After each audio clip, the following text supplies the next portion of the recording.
Welcome to the Tech Egg. Don't get scrambled. Enjoy the video.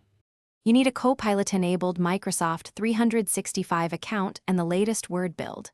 First, sign into Word with that account and restart the app. This ensures features register. Next, open Word and look for the Copilot icon or a Getting Started prompt. If you manage multiple accounts, switch to the one tied to your subscription, otherwise Copilot won't appear. Once done, keep Word open and ready for the steps where you'll enable and configure the feature. Now enable Copilot inside Word. Go to File and Options, then check Add-ins to confirm Copilot components are active. Enable any disabled items. Next, look at the ribbon for a Copilot button and choose Enable or Setup if shown. You'll be asked to grant permissions, make choices that match your privacy needs, because Copilot accesses document content to assist.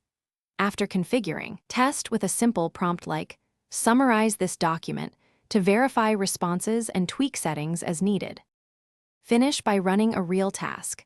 Ask Copilot to draft an email or summarize a page so you see how it integrates with Word commands.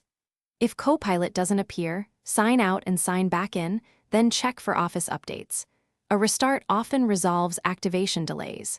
If problems continue, verify your license and tenant settings with IT, since admin controls can block Copilot. A key troubleshooting tip: enable diagnostic logs and share them with support if the feature fails to initialize. Thanks for watching. Consider subscribing if I helped unscramble your problems.